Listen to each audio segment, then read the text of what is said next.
Hello everybody and welcome back. My name is Manga and it's been a good while since I made a proper video, so what better way to kick myself back into high gear than with talking about the massive evil corporation that's slowly bleeding out for the first time in over 50 years, Disney.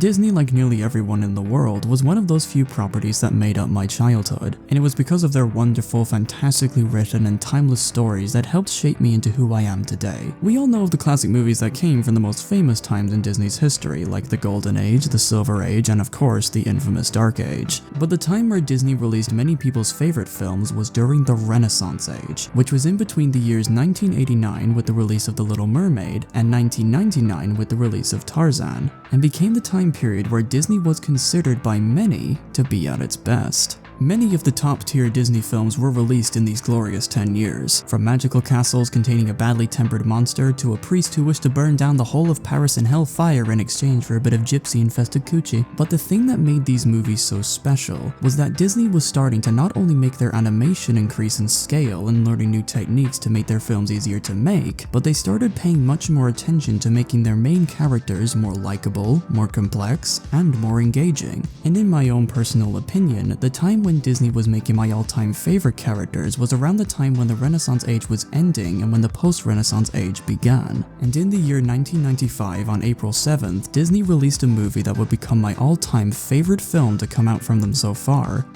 a Goofy movie.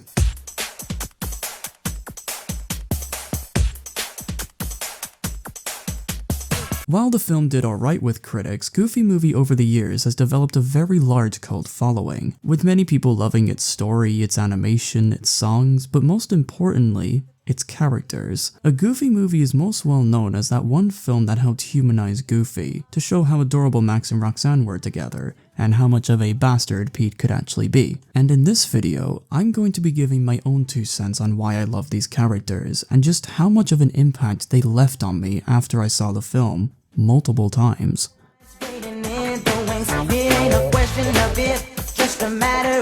So let's start off this little analysis by talking about Goofy's son, Max. One of the tropes I really don't like in movies is the teenager bonding trope, where teenager characters have to bond with their parents who they have grown to dislike for many reasons, some justifiable, others just plain cruel. The main reason as to why I don't like this trope is that the teenager is usually an extremely unlikable piece of shit. They always snap at their parents, they always talk with sass or sarcasm, and usually around halfway or 3/4 of the way through the film, the act just drops and they become best buddies with their parents. This was something I wasn't looking forward to when I first saw Max's character. In the first scene he's introduced, he has a nightmare of becoming like his dad, and he treats Goofy with a lot of disinterest and annoyance. And throughout most of the film, he is exactly like what you'd expect. But in my opinion, however, Max is where this trope is done right. What the film does that I think is very good is that it immediately makes you understand why Max acts the way he does. In the first scene of the movie, Goofy acts like your very typical Goofy dad,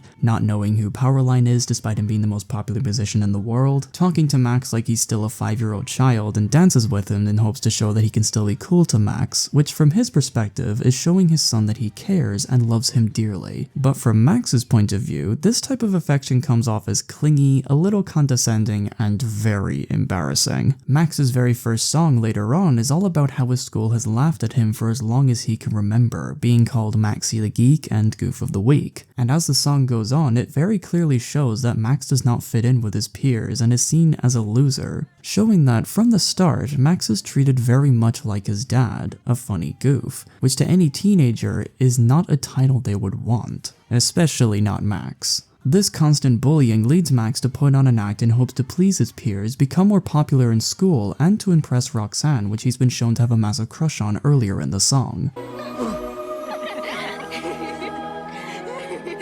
It's the first 15 minutes of the film that does a great job at showing the fundamentals of Max's character and why he's the way he is. He's angsty towards his dad because he wants to show he's grown up, and he's willing to put on the suave cool guy act in hopes to fit in with his peers. This would be a perfect recipe to create a character that is very insufferable in their angst and would come off as quite cruel, but in this movie, this recipe creates a great setup to show the rest of Max's character. Whenever he's around his friend PJ, he instantly drops the cool guy act and talks to him like he's his friend. Instead of trying to be a jerk around Roxanne in hopes to impress her, he immediately becomes more quiet and welcoming whenever she is around, showing that he isn't trying to put on an act around her most of the time. There is also a selfish side to Max when he flat out refuses to go on a road trip with his dad because he just got up in the world, at least in his eyes. He lies to Roxanne about his dad and Powerline as he doesn't want Roxanne to see anyone else after he got so far with her, in addition to showing that he buckles very easily under pressure, and it's shown throughout the film. Roxanne, my dad's taking me to the Powerline concert in LA. Trying to get away from you. Me? What'd I do? Forget it. Why bother? I'm probably too stupid to understand anyway, right? Forget it. And there are many scenes where he's selfish towards Goofy for embarrassing him in front of a lot of people when he just knew what it was like to be accepted by his peers. But in these very same scenes, you see that Max doesn't do these selfish acts without a guilty conscience. When he lied to Roxanne about his dad knowing Powerline, he instantly regrets lying to her, from his expressions all the way to his final line of him saying he's in deep sludge. And throughout the film, his regret for what he did is as clear as day. He knows that lying was the wrong thing to do, but he doesn't want Roxanne to go. Hence the lying continues to even his dad when he changes the map for LA. And above all this, you see a very angry side to Max's character. He snaps quite a lot at his dad, but like his selfish side, he doesn't do this without regret either. I don't see this as Max being a horrible character that continuously lies and gets away with it because, well, for one, his lies do catch up with him, two, he immediately tries to own up and apologize wholeheartedly for what he did and doesn't do it again. But reason 3 is that I think this just perfectly shows that Max is just a kid. Max may do and say a lot of bad things in this movie, but when he does them, he never once does it guilt-free. He always regrets what he did, and when it comes to his dad, sure, he may be harsh at the start, but during the film, he actually does try to better his bond with Goofy, and it's done very naturally. It isn't like his personality just did a total 180, and he just started suddenly being nice to his dad. It's done very, very gradually. There are many small scenes of him being very kind to his dad, from apologizing for his outburst to him when they went to the possum ranch, the Hi Dad soup scene to make his dad feel better, which is easily one of the best scenes in the film, showing his dad that he actually listened to the Perfect Cast lesson by saving his dad with it. And during the montage of their road trip, Max, instead of making it all about himself, sees his dad not having fun and does go to locations just for his dad to enjoy. I don't see this as him trying to make sure Goofy doesn't see him lying, I see it as Max actually trying his best to make up for his mistakes. It feels like the thing a good kid would do when he realizes he fucks up, and I think that's just really cute. And the most poetic thing about Max is that deep down, Max is very much like his dad. And him growing to just accept that his dad is a goof and he is also, it's just very touching. Everybody mambo! Boom, boom, boom, boom, boom. Yes! She said yes! Everybody mambo!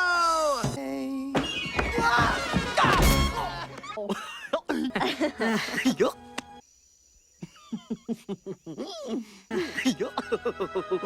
10 o'clock, 2 o'clock, 2:45, 2 o'clock.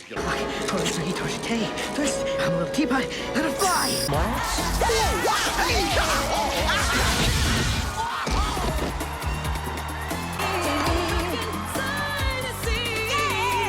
You're having trouble guessing, here's a clue. Though he seems intoxicated.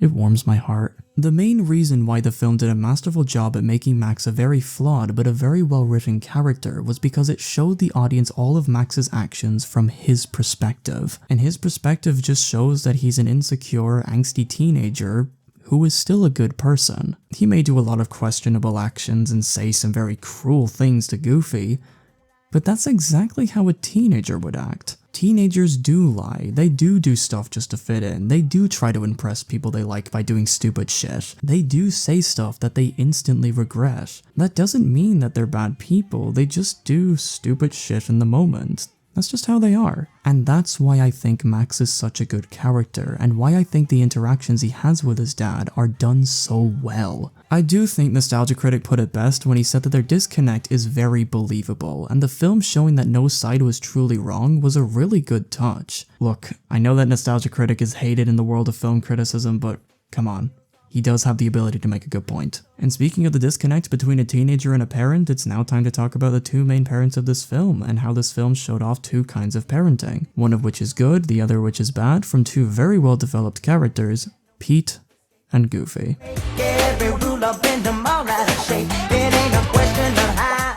The scene where these two styles of parenting show both of their heads is where Pete crashes a forest in his technological super mutant of a caravan. From the whole very rich father angle, Max goes on about how privileged PJ is by just looking around at his place. However, it's the scene where Pete starts chatting to Goofy on how to deal with Max is where something happens that would completely change this perspective. Pete tells Goofy that being a strong authority figure to your kids is important and how if you keep them under your thumb, they will never be in the gutter. And after the bowling pins symbolically show how flawed that advice is, Pete proves this method once and for all by doing this.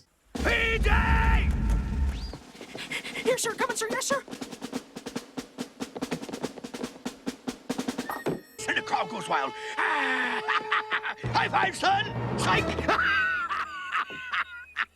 This to me was the hardest hitting scene in the film. When I was younger when I watched this, I would have just said that Pete was a bad guy and not think too much about it, but now that I watch it as an adult, I now see that Pete is very clearly abusing his son. And what's really tragic is that this side of Pete's character doesn't happen out of nowhere like you'd think. This was already built up from pretty much the start of the movie.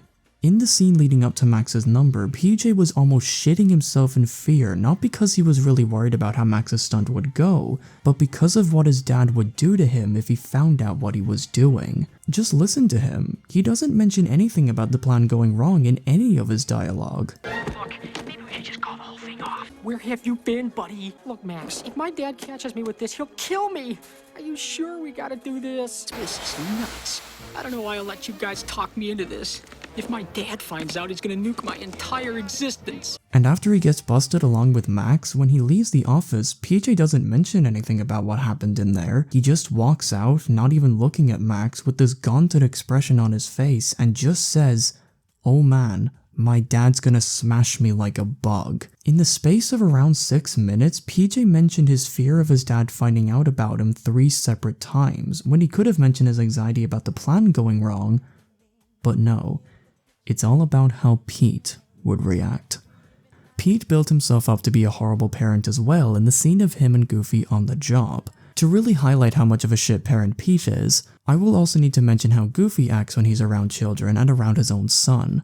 And in contrast to Pete, show how Goofy is the greatest animated dad ever. While he's on the job, Goofy doesn't treat the kids like he's doing a job. He's very warm and very kind to them, almost treating them as if they were his own. Shown by him being very gentle with the first child from the moment he tries to make it laugh to when he hands the baby back to its mother. In just around a minute, Goofy showed that he's caring, sweet, and is at his core a very gentle character. Take this small scene for example. This is where I think the animation was used brilliantly. When this kid is around Goofy, she looks up at him with a smile. Her whole body gives off a feeling that she feels safe around him, enough to reach her arms out to allow Goofy to pick her up. When she was around Goofy, she acted like a behaved child that isn't at all scared of him. Now let's contrast this to Pete. Pete, on the other hand, treats the job like, well, a job. He doesn't treat the kids with any care. He dismisses the first child after he smacks the squeaker out of Goofy because they have work to do, mocks the mother of that child when she compliments how well Goofy treated her kid, and is very fake with the second kid, which she sees right through. So when he sees that him faking it didn't work, he becomes very forceful with her by handling her very poorly and slapping a sticky pad on her so she doesn't get away.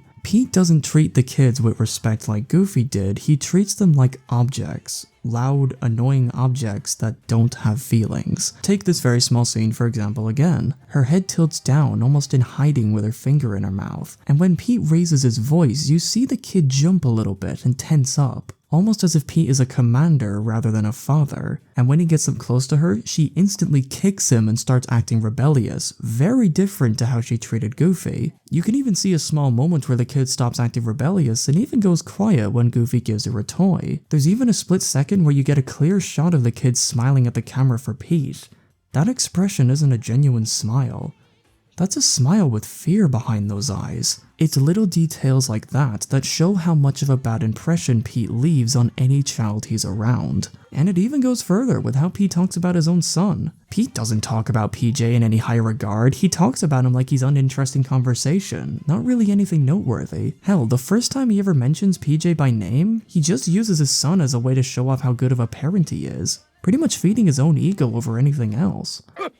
Why, PJ, he's been begging me to take him on vacation this summer. Whereas when Goofy talks about Max, he never once talks about him to show off how good of a parent he is. He talks highly of Max, always referring to him by his name. He talks about Max like a proud father who knows his son, proven by his offhand comment of Max not wanting to go camping with him.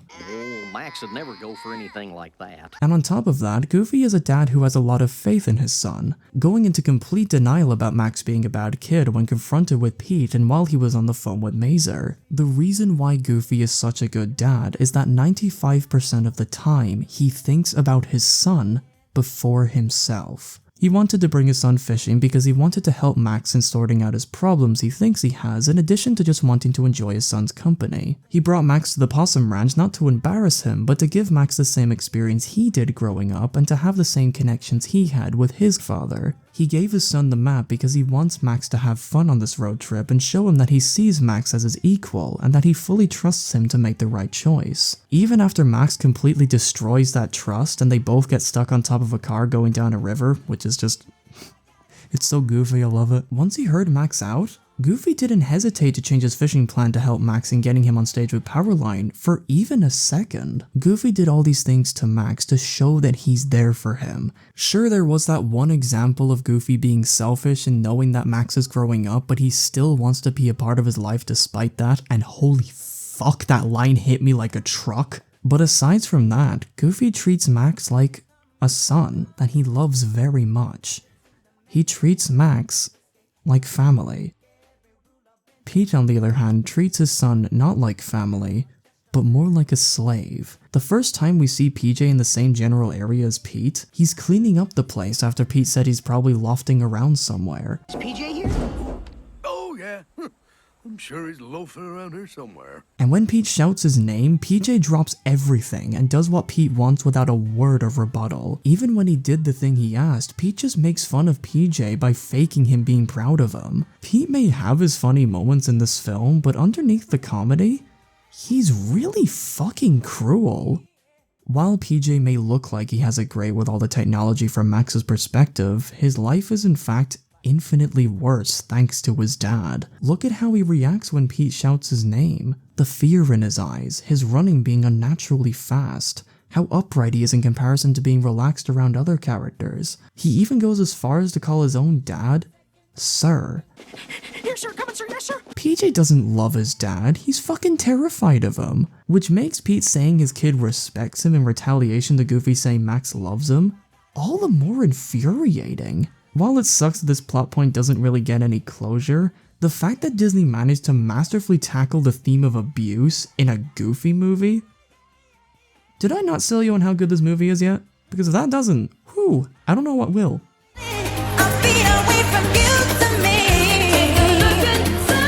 A Goofy movie to me is a very special film. It's one of those Disney movies that just gets better and better the more I watch it because of how much there is to love. I think this movie is really one of those films that is appreciated to its fullest when the person watching it is much older. It's very relatable for teenagers to show Max's insecurity and embarrassment for his parents and his want to fit in, and for parents it does amazing in showing the difficulty in trying to connect with their children, and how sometimes the kids grow up so fast, parents still see them as the younger person they thought they were, and them just wanting to be a part of that kid's life, while selfish, is very understandable. It certainly does have its funny and wacky moments, but the moments where I saw the characters just develop naturally on screen were the highlights for me. This film had a lot of heart, a lot of comedy, a lot of dark undertones, and in my opinion, it's the best Disney film I've watched so far. This is one movie that I would highly recommend to everyone who is a fan of Disney and loves Goofy for the wholesome goof that he is.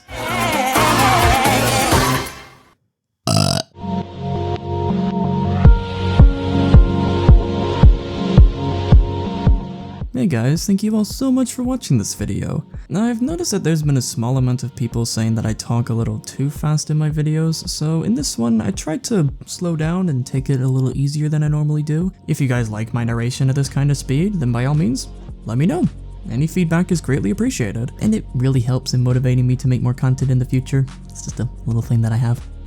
But for now anyways, my name is Manga, and I'll see you in the next one.